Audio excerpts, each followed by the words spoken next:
Hey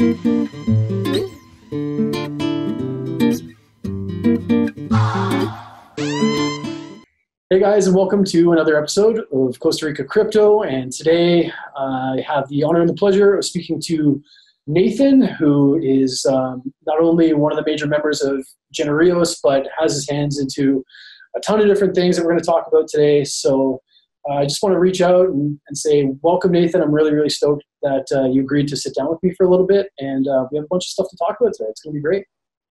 Yeah, Matt, thanks for having me on the show, and looking forward to chatting about all sorts of stuff. Me too. I guess, as I understand, of course, Genereos is based out of Australia. And I also kind of did a little bit of background last night, and I found out something that was kind of funny that I didn't know.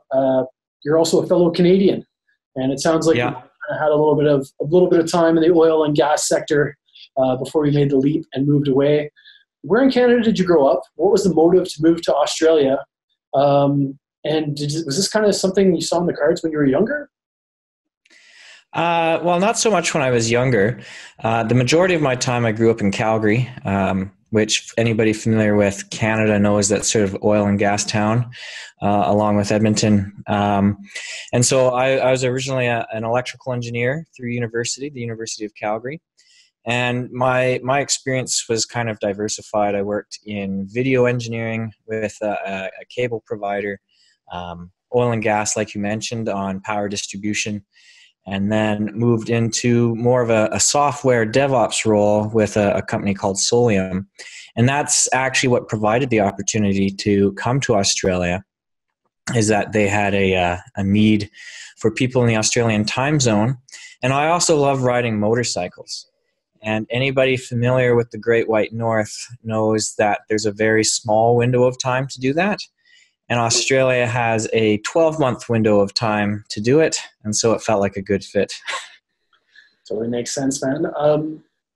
I haven't been to Oz yet. However, it's definitely on my list. I've got to go. I guess the next question I want to ask is, you've developed a really good reputation for yourself as a programmer in the EOS sector, and I'm sure outside of the EOS sector as well. Did you know that you wanted to be a programmer when you were younger? Was this something you kind of knew that you wanted to get into? And how did that timeline kind of come about? Like, how did you end up, from, like, obviously not in a full detail, but from little Nate to where Nathan is today, working for Genereos and doing a ton of EOS programming? Yeah, so my story is probably not quite as techy as a few people I've talked to, but I think when I was about 8 years old, I started getting into like HTML, basic websites. And then I decided websites were too mundane, so I jumped straight into C++ code. Went through some various iterations. I remember working with a program called RPG Maker and trying to do some custom code. And coding's just always been sort of a fun hobby. When I went to university, I didn't do code because it was such a hobby. I didn't want to ruin it by learning it. And so that's why I went into the electrical side. I also liked robotics. So I was a little more idealistic back then. I have not made any robots except for a couple 3D printers. Cool. And then, just a constant passion for programming, done some contracting, and then the EOS space appeared, and the fact that it was distributed proof of stake made it seem a lot more accessible for people to get in, high transaction speeds. I was looking at Ethereum maybe 6 months before, and just the limitations on development, and then really learned about EOS and like, wow, I need to get on this. And so now I've just jumped straight in headfirst all the way. What was the moment that defined the final choice? Like, how did you go from regular programming to I'm now part of Genereos, we're a BP? Was it a conversation that you had that kind of finally set you off? Like, basically, how did you end up in the ecosystem working as a BP? So when I first found out about EOS, and it's kind of funny because a lot of people have been involved for a lot longer and a lot earlier and know a lot more of the lore. I only found out about it because it was green on CoinMarketCap. I'm like, hey, what's this? And then I read up more about it and found out about the block producer model, and actually went on the EOS Go forums and found people talking about getting together to create producers. And I saw right away that the fact that you had to be voted in might have made it limiting for people to become a block producer. Of course, we see a lot of great producers in the top 21, but my idea was originally to create some sort of mechanism where a lot of people could come together, sort of like a DAC, and be a producer that way, which I think is what EOS DAC and the like are doing. Sure. Looking at Forum, that's how I actually got in touch with Tim, who is one of our other founders, and he was keen on using the block producing space to help charities. And that really resonated with me as well. And so we sort of, signed on with each other with a handshake and said, all right, let's see what we can do. And from there, the team expanded to include Ralph, who is one of our major infrastructure and operations experts, Ty, who's our great videographer, and Tom, who's our marketing guru. And so from there, we just hustled, and then the mainnet launched, and we're pretty excited that the community felt strong enough about us to put us where we were. Yeah, it's huge, man. For somebody, because there's a lot of people who are still entering this space, a lot of people who might not have a ton of experience with EOS. If you were to speak to somebody who's just kind of getting into it right now, maybe a new token holder who's discovered voting, how would you kind of sum yourself up to somebody, just in terms of your ideals, in terms of your values? Of course, the giving part of Genereos is something we're going to get into a little bit more. But why would somebody essentially, and I know why, but why would somebody just getting into the space want to vote for you guys? So we believe a lot in giving back to the community in a lot of ways. One of the first ways I did that was through EOS Toolkit. And to speak to how easy it is to get into the EOS ecosystem, I'd never used React before. I kind of learned it on the fly to create the toolkit. Everybody was creating voting portals. I'm like, wow, this has a lot of, EOS has a lot of cool stuff you can do. So I'm gonna make everything else and let people access that cool stuff right away. So I think that was one of our big immediate contributions to the ecosystem. We are looking at building the Gen DAC. We want to give our block production rewards to charity, and we want the whole community to help us decide how to do that. We don't want to have a walled garden where we just pick our favorites. We want the whole community to help us decide who is most deserving of help, and then eventually open it up so other people can start contributing however they can, and really just change the way charity and helping people is done. And that's a big part of everything we do. We would just want to help the community and help EOS change the world in so many ways. Yeah, I think it was cool. I was, of course, cruising your website last night, which is really neat and talks a lot about your projects. I'll make sure that I link to the Genereos website underneath. And then there was kind of like the giving policy of 20%, and a ton of other really like cool charitable stuff. There was one thing that really struck me, and I think you kind of touched on it, the charity DAC. What is the charity DAC all about? I think you've kind of given it a brief outline, but if you were to describe that to somebody who's walking in, what is the charity DAC? How does it work? And what's kind of the timeline for that? Sure. So timelines are a bit difficult because the whole DAC space on EOS is still developing. And so I think the whole community sort of leverages and bounces off each other through that development. And so for our first quarter, the technology is not quite mature enough. We may be using the EOSIO forum sort of referendum system to help people vote for which charities we support. But for this first quarter, we may have to make those decisions ourselves. The goal of the DAC, the idea was actually based on an Ethereum platform called Giveth, and that's where I was first exposed to the concept of charitable DACs. And the idea would be eventually that there would be pools of funds available to help people, sort of similar to the worker proposal system, but targeted towards causes. Is sort of the word I prefer to use over charity, because there's a whole bunch of social causes that might not necessarily fall under the umbrella of charity, but need help just the same. And so members of this DAC, based on a variety of mechanisms, could say, could promote causes, create causes, and campaign for the DAC participants to award them funds, create milestones so these causes can be held accountable, which is a big missing part of the charity space, is accountability that we want to address.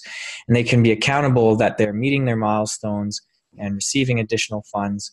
And then the opportunity is there for benefactors to also provide additional funds to those pools, because they can see that this altruistic DAC has the best interest globally in mind for different causes that could make good use of these funds. For sure. Yeah, it sounds like a really cool idea to me. And I know you're also involved in some other kind of altruistic programs that we're going to touch on in a little bit. But before we go there, I want to know, and I'm going to ask you the hard question, and no like hippie yes stuff here. Like, get real with me. Be honest, not like everything is love. What is the best part about working for Genereos? And also, what is the worst part? And it doesn't mean necessarily the work, but just what are the things that you really enjoy about working there and being a part of Genereos? And what are the things that you don't so much enjoy? So some of the best parts are we all get to explore the things we love.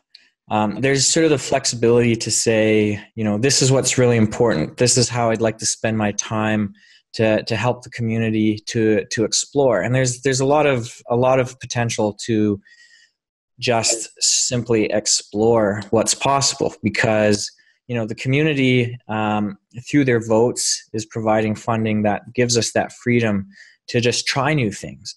If you were stuck to, shareholders, stakeholders, an investor, they okay, you need to do this, you need to do that. You don't get that flexibility. And the block production system sort of enables us to be more flexible and really think outside the box, take those risks with our time, and try crazy brand new things like the Poorman Token, and just do it. Just take that. Take that leap and just try cool new stuff. So I think that's what's really great and rewarding. The difficult side, sometimes it's a little more difficult because we internally run like a DAC. So reaching full consensus on certain, business matters can sometimes be a little trickier because, everybody's experts at different things. You want to get up to speed. So everybody can make informed decisions, and sometimes that just takes a little extra time. But I think it's worth it. For sure, yeah. It's always kind of interesting, working within an operational structure. But that's the beauty of doing it, right? Different. If everybody thought the same, I think life, you know what I mean. It takes a little bit to get things done sometimes, but maybe that's the trade-off that we'll live. So I want to talk. We've got a ton of things to talk about, but I've got a question for you. I've been dying to go to Australia for a long time, right? Sure. You live out there. You mentioned your bike. Nathan, when you're not riding the bike and you have like the world at your fingertips, because Australia is insanely beautiful. It's got a ton of nature. What do you do for fun? Like, are you into scuba diving? Do you go surf? What do you get to do outside there to really kind of enjoy everything? Oh man, there's a lot of things I need to do that I haven't got around to doing, like scuba and surfing. Last Australian summer, I was actually laid up because of motorcycles. I had broken a few things and was stuck on bed rest through the summer. But now I'm back on the bike and summer's coming again, so I'll be looking forward to trying a few of those things. I also have a truck set up for 4x4ing, so just going exploring, and then as simple as just going to the beach and relaxing. Yeah, I hear they have some amazing ones. My wife spent a ton of time there, and we definitely want to make our way out there at some point in the near future, spending some time ourselves. I want to talk to you just really quickly about something that we kind of touched on. You mentioned that, Genereos is very much involved with and has the mentality of somebody to help. And, it's kind of an altruistic type organization. I also understand that you do a little bit of work for Karma. What's your role over there? And what are you doing with those guys right now? So on the Karma project, I'm helping out with some of their smart contract development and A few other technical sides, so more of a technical advisory role. So just helping them make sure that they have some of the best well-written contracts they can, so that the systems that they've proposed in the white paper work how we want it to work. So they've got a great team. The app is coming along very well, and I think Dallas is going to be sharing some really cool updates in a very short term. Cool. I look forward to it. I'm a fan of Karma. I think it's a cool app, and I think that it has the ability to make some change. I've done a ton of videos. I've done an interview with Dallas, and I'm actually really excited to see what's coming up and how everything's going to play out. I know you guys have been busy with it, so it should be cool. Yeah, I can't give any spoilers away. I'll save that for Dallas. So, but soon, some stuff. Sounds good. No, I love it. I'm looking forward to hearing everything. You've also kind of taken a new role, as I understand too, and I went and I looked last night, and it didn't have a ton of information there, but from what I read, it seemed pretty cool. And you did send me another article that I want to touch on a few things on as well. But let's talk about your new job at AirdropDac. Sure. So yeah, it's really in the formative stages right now. AirdropDac was founded with the idea of incubating and helping out tokens on the network, especially during the time when RAM costs were very high. The idea was to provide a cheap conduit, an affordable conduit to allow people to launch tokens and help with marketing and legal. RAM prices have dropped, but the demand is still there, and we're exploring new and exciting ways. Sort of as you mentioned in that article I sent out, trying to explore new ways to use tokens. I mean, I know it's only been a couple months since the mainnet launched, but the blockchain world moves fast, and we're going to help push it along the way. The DAC does actually have 12 custodians, which are respected members of the EOS community. I'm not going to drop names now. I'll wait for the website to be updated. But Blue Jays of EOS Go is the COO for AirdropDac. And so him and I will be working very closely during these early days to make some very interesting stuff. Yeah, I had an interview with Blue Jays before. I'm a huge fan of him and EOS Go. And yeah, that's awesome, man. That's great. I didn't know that was kind of, he was part of that, and that was going to be his next baby. But the guy's doing some cool things. I know he's involved in a lot of really, really neat projects, and I can't wait to see kind of what happens next. Now, the one thing I did want to ask you, which was kind of the one thing I was going to contact you anyway. I've been a fan for a long time. Everywhere I go, your name pops up. You're all over the place. You don't sleep. You're a workaholic, which are, this space is almost like a necessity. I know. So yeah, sometimes. But there was one thing last night that, I mean, I am a little bit of a lurker, unfortunately, but it's kind of part of my job to be. So I was in the scatter thread, and I saw you drop this paper on the Poorman Token. And I was kind of interested, so I clicked into it, and you've got some pretty interesting proposals going on. And immediately after that, I just expedited my request for an interview, and I contacted you. Let's talk about the future of the Poorman Token. I think it's a really cool idea. Yeah, for sure. So Poorman Token originally came about because RAM was so incredibly expensive, and people, including Ennis James from Riddle, is like, man, I can't even drop my tokens because I'd have to sell my house, and that's not a really great spot to be in. So I created the idea of the air grab, which I have to give credit to some of this lingo to Syed of EOS Cafe. We like working closely together, bouncing ideas off each other. And he's always provided some creative thoughts. And so the idea was that we could distribute, as we are decentralized, we could decentralize the cost of airdrops to the people who are actually interested in those drops. So originally, it was just straight up, this token has no purpose, no value, except just to participate in a fun little on the mainnet beta test of this process. And now we've seen a few other tokens use this process. Riddle, Wiz, Trybe are using air grabs to get their tokens out to the community. And then we were thinking, what's next? What should we do with this next?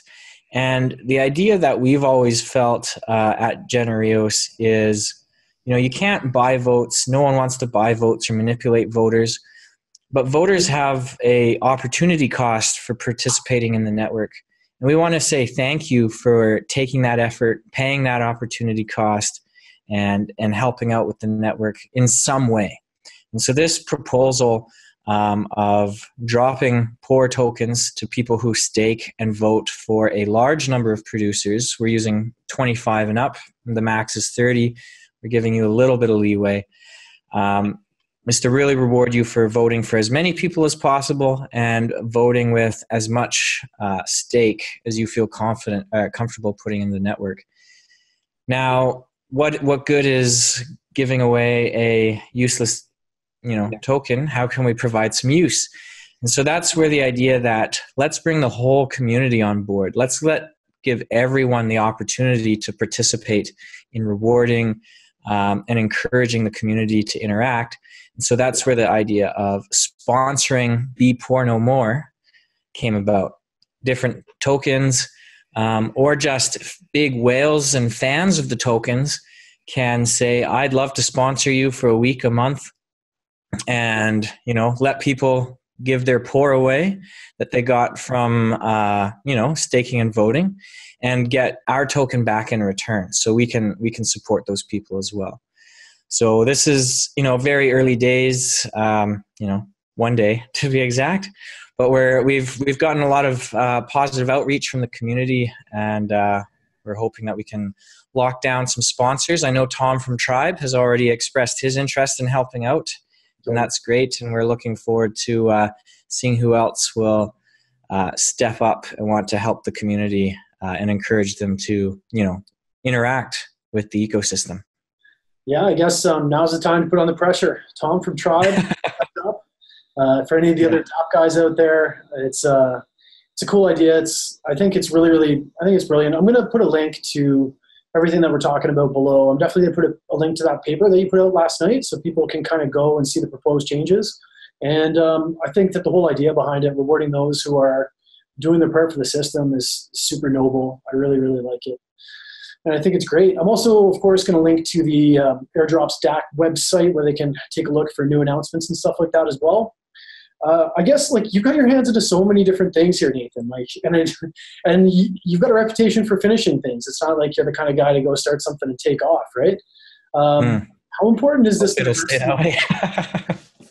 Just a glutton for punishment, man. Yeah.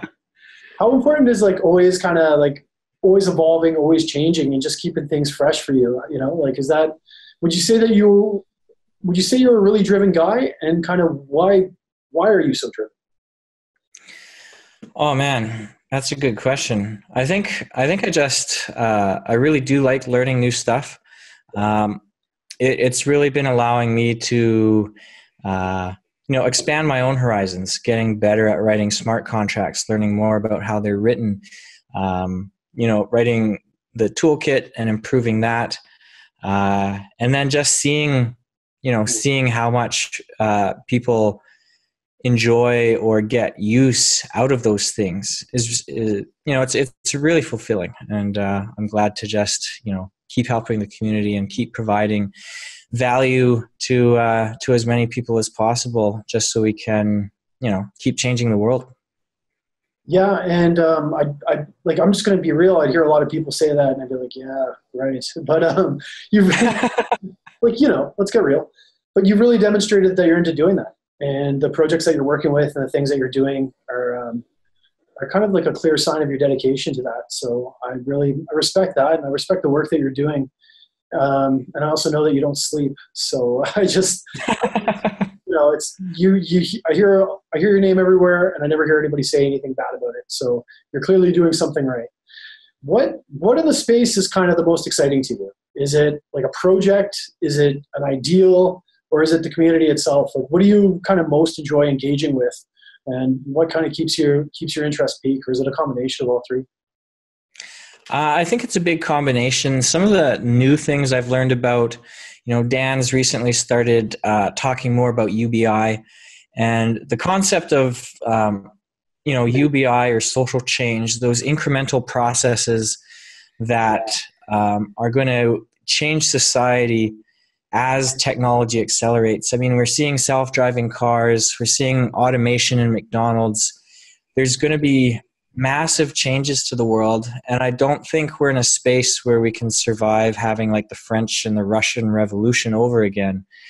We're going to have to take incremental steps to make sure the entire global population is well looked after, no one's left behind, as we basically evolve as a species. So I tend to be a bit of a futurist in that sense, and so seeing the way that blockchain can help with some aspects of that social change is very exciting to be a part of. And so I think looking at some of the UBI, and some people are even saying poor for UBI, it's cool and exciting to watch. I also just love watching the dev community. It's really fun just seeing people interact with new software, create new projects, seeing what, just creative, wacky stuff people are, coming out of their lack of sleep and sharing with everybody, and just seeing those new things. It always gives me lots of ideas and keeps me excited about the future of blockchain. Yeah, I've kind of noticed the same thing. It's kind of what sucked me into EOS and has kept me there. I'm seeing a lot of projects that are coming up, and it's not just like it, of course that it's tokenized and stuff like that, but a huge emergence of DACs, which honestly, I'm not going to lie to you, EOS was the first thing to really introduce me to the concept of a DAC. I'm seeing a lot of those. I'm seeing that model really become popular, which is, to me, it's just a statement of the fact that the people are sick of having things the way they are, and that traditional economies are not working, and that we're into something heavy and we're into something cool. So it's been interesting for me watching all these projects pop up, and I'm stoked for the future too. I'm gonna put you on the spot one more time here. I guess I like doing that, but obviously you're a good programmer. You've been around quite a bit. If you were to say that devs are missing the mark on, whether it's a certain type of integration or something that they're doing with their programming, what would you like to see kind of the most improved that you've took notice of out there? I think the complaint I've heard most, and it's always tricky because I come from the headspace of a sort of technically experienced, willing to put up with ugly stuff that works type of mindset. Sure. And so a lot of the comments I've gotten are making things as user-friendly as possible and finding different ways of doing that. So a big part of the EOS driving force is making it easier for the average person to use. And so anybody who's developing, apps or dApps should be as mindful as possible that their programs are really easy and intuitive to understand, because that'll just help increase adoption. And we're seeing things like Link's wallet, Scatter, obviously, trying to make private key signing accessible to everything, whether it's mobile, desktop, browser-based, hardware-specific software applications. Scatter sign your, Unreal or your Unreal Tournament games and whatever, like everywhere. Just put it everywhere. Yeah. And so we're moving in that direction, but as long as everybody stays mindful, the easier you make this for people to use, the faster we get more people to use it, then we'll be in a very good spot. Yeah, I have to agree with you. I think that, mass adoption is going to come with the masses.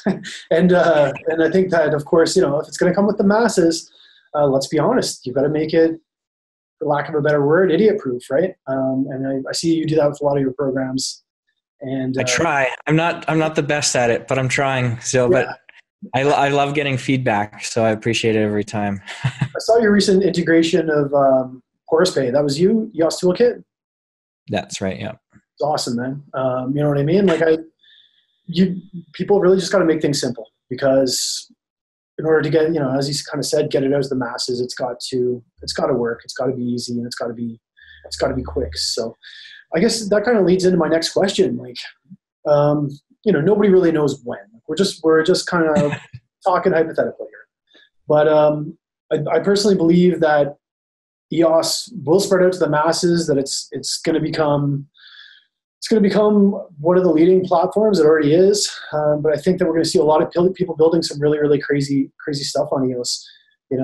When do you kind of see EOS be, hitting widespread adoption? Is there an accelerant that you might know of that'll kind of expedite that? Or, when do you see my grandma picking up an app that's working on EOS? Do you see that coming? Oh man, I don't know when we'll see any grandmas using just using apps. I don't know. There's some smart ones out there. So, sure. But I think a lot of the sister chains, which was a term sort of coined by Thomas Cox, yep, will help with adoption. So, for example, Warbly Networks trying to bring fintech to blockchain. A lot of apps like Emanate and others are using side chains so that they can bring creative content to blockchain, and they don't necessarily have to use the main net. There might be some inter blockchain protocols, but they're still using the ESIO core infrastructure to bring the power of blockchain to the various niche that they have to address. And so I think as long as people aren't afraid of exploring these options and can talk to essentially the establishment, as it were, like, the various, financial, government, education, healthcare, all these big groups that may have a lot of uncertainty, but a lot of interest in the blockchain space. People have to take those leaps and say, this is how we can make, blockchain work for you. And this is how, you can make, your services work better for the whole world. So there just has to be that dialogue and conversation and real driving force, because, it's mentioned at the hackathon quite frequently for anybody who goes. It's one thing to say you'll just overturn a major industry, but it's a little hard at the grassroots level. You really have to talk to those industries and get the masses moving with you and all in the right direction. But I think we're going to start seeing that. For timing, I think we'll be in a very different place 1 year from now than we are right now. I'm not sure if it'll be taking over the world quite yet, but I think we'll be climbing that ladder to get there. I absolutely agree with you. And I'm a huge fan of the side chains. I've talked to Dominic from Warbly. I know that they've got an airdrop coming up soon. I'm actually really excited about Warbly. I'm really excited about a lot of the sister chains because I think that they all have their place, man. I'm an optimist. I don't know what to tell you. But I want to see everybody win. Like, is that wrong? You know what I mean? Where it's all EOS software. Why not? There's enough to go around. Let everyone win. That's the way I see it. And of course, EOS is. That's what I do the movies on. That's what I'm passionate about. But there's definitely a need for these side chains. And I've had the pleasure of speaking to a lot of these guys about them. Warbly's one I'm particularly interested in. So it should be the next few years, like you said, are going to be insane. I kind of see like this. I see where we come to a point where we've got hundreds of side chains, each serving different functions, and hopefully everybody, communicating with each other, working things out together, and kind of being part of the same community. And I think that a lot of the side chains are already headed in that direction, and the community's mind is kind of changing on how much utility we're going to get out of these things. Mm-hmm. My next question after that long rant is we're going to keep it a little bit more fun here, and I'm going to ask you kind of some questions. Now, aside from yourself, who is the hardest working man in EOS that you know of? Hardest working man in EOS. Well, I'd have to give the shout out to Ennis James. He does not sleep. Dan is probably working really hard. I suspect he is. So maybe we just need to put those two in a room and say, all right, who passes out first? Yeah. Big fan of Ennis James and Scatter and everything that he's doing. Like, he's doing a great service to the community. Very intelligent guy, and has some really cool ideas, like above and beyond the whole taking over the world blockchain, with integration thing. Like he's, I'm looking to see some cool things come from him in the next couple of years. And I'm a huge fan. Next question for you is, 5 years, like ideally, everything goes really well. Where is Nathan? What's he doing? Like, what's life about? And what's like your day-to-day in a perfect world? Well, obviously, I'll have a Lambo in Monaco. No, probably not. That ship might have sailed last year. We'll see. No, I don't know. I think I might be doing more VR stuff. I actually have an Oculus Rift here that I like to play with. So maybe we'll be doing some blockchain on VR. Nice. Yeah, I'll might have a few motorcycles, and I'll just disappear somewhere around the world every once in a while and just see the sights. Pull Ewan McGregor and just ride around it. It sounds good. Sounds like a plan. I think like if I could do anything, honestly, I would go travel the world. If I ultimate amount of success, I would travel the world for 2 years, and I would work while I was traveling. And then I'd go back to school as a full-time student and do everything from engineering to computer programming to endocrinology. I'd just be a professional student for the rest of my life, I think. Why not? Yeah. Okay. Well, it's the funny thing. Sorry, I was just going to say, it's the funny thing about the EOS space, and we'll just have to see what happens. But it is just so interesting. You start living and breathing it. You kind of can't imagine just walking away and saying, "Okay, I did my 5 years of service or something, and time to ship out." So, I suspect whatever happens, I'll have my hands on something. I suspect you probably will too. Would handcuff you. I think you're pretty ingrained in society, and we've got a lot of fans out there. So I'm going to throw another weird question at you because that's what I like to do. And all right, so you've got 3 choices, and you've got 3 people. Okay, it's funny you should mention NS James, but you've got NS James, you've got Thomas Cox, and you've got Dan Larimer. And you have to choose one of the following associated with them, and then you have to explain to me why. So I know this is weird, but it's fun, so whatever. Okay, following actions. You have to give all of your money to one of them. You have to be chained to one of them for a week, and then you have to you switch your brains for somebody else's, but you get to keep all your memories. All right.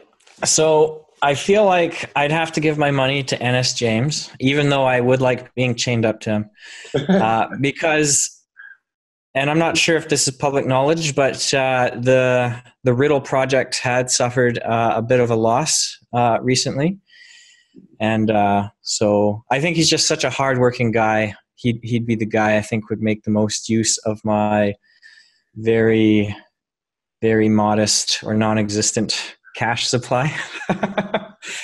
And then I'd probably be chained up to Thomas. I think we'd be able to talk EOS governance, for the whole week without sleeping, and he would be very happy with that. And then I don't know. I'll steal Dan's brain. I'll make BitShares 3 and 4 and 5. That might be. Yeah, it's a weird question, but I don't know. I like to keep it fun. Yeah. All right, so I usually ask this as well, like, what's your most recommended book? Like, if you could have everybody in the world read one thing, or even just a book that you kind of regularly recommend, what would that be and why? So a book series that I've been reading recently is actually the Culture series, and I think it's by Ian Banks, and it's been referenced by Elon Musk. A few of the barges that have been used for landing rockets have actually been named after some characters from those books. And the reason I love it so much is it depicts a spacefaring society where there are no limits to resources, energy, effort. There's AIs that can do everything. And so when no one wants for anything, what do you do in that sort of framework? How do you get involved with other societies? And it sort of paints an interesting picture when you look at our own society, the excuses we make for ourselves, and how you might interact with other societies when you could literally have anything, do anything, just what do you do with life? And a lot of people get afraid of that, but I think it would be very liberating, and I think humanity would deal with it when truly given that opportunity in different ways than a lot of people hypothesize right now. Yeah, I think we kind of create these own, a lot of people, not everybody, but a lot of people create this, they create limits in their own brain and in their own mind of what they're capable of or what they're worthy of. And it's funny because that's, our own mind is often our biggest adversary. So it really is, man, like self-doubt, man. So that's deep. I'll have to, go ahead. Yeah, check it out. I was just going to say that very thing. Like, I think the big thing that's pushing a lot of people where they get afraid of concepts like UBI is the whole world going to be lazy? Instead of thinking about it, what can the world do when the whole world can do anything? And so we just have to sort of flip that switch across the world. And instead of thinking, what won't they do? What can we do? 100%. I love it. It's deep. It really is, and it's a beautiful thought. It's weird the way I never suspected that I would learn as much as I have learned about philosophy being involved with it. But it's true. There's a lot of really high thinkers who are involved in the space who are trying to do good things for the betterment not only of themselves but space in general and people in general. So I think it's super cool. We've talked about so much, and I'm going to provide links to absolutely everything below. Everything from your new job at AirdropDac, and it's really cool to hear that Blue Jays is involved with that. So hopefully, I can nail you guys down for another interview when you guys get some more information about that Poorman Token contract. I'm gonna provide links to absolutely everything. Your role with Genereos and everything else we talked about. Is there any last thing you want to kind of say? Any last message to anybody who might be watching? Kind of some of the people who are involved in the EOS space before I let you go and let you kind of conquer the universe here? Sure. So Genereos has announced that we are going to be one of the block producers for Warbly. Awesome. So we're excited to help out with that project with a number of other producers. Great. It is a little different from mainnet because it is fintech. So there's some different different criteria that we look at, but we remain 100% behind the mainnet and ESIO, and we just want to help the community in as many ways as possible, whether it's mainnet and some of these sister chains that are going to grow and get the ESIO world out there. I'm also helping as a technical advisor on the Emanate project, nice. Which is also going to be having a drop coming out in a few weeks. So keep an eye out there. They're a great project to help out with the creative industry, especially in music, and making that more accessible to artists of every level as well. So lots of cool stuff there. And then just stay tuned for any cool stuff. And if anybody has tokens that they want to sponsor for Be Poor No More, I'd love to hear from you guys as well. 100%. Looking forward to Warbly. I think that it's going to be the fiat bridge to crypto. I think they're going to do big things. Again, huge fan of Emanate. Very familiar with the project. Love what they're doing. Love what you're doing. Man, you're everywhere. You're like the Batman of EOS. So it's really been cool. I have to compete with the other Nathan of EOS and S. James. We're just trying to corner the market. Yeah, just Nathan's everywhere. Yeah. No, it's been a pleasure, man. I look forward very much to seeing you kind of do all these different things with all these different projects, and hopefully we can do this again sometime soon. So you're a great guy, everybody. I recommend that you go and take a look at Genereos. Make sure that you give them your vote, understand kind of what they're doing and some of the some of the really, really neat socioeconomic kind of impacts that they're making, and some of the initiatives that they have with charity. And you have yourself a fantastic night, Nathan, and I look forward to speaking to you again soon. Thanks so much, Matt. It's been awesome. Cheers, man. Bye.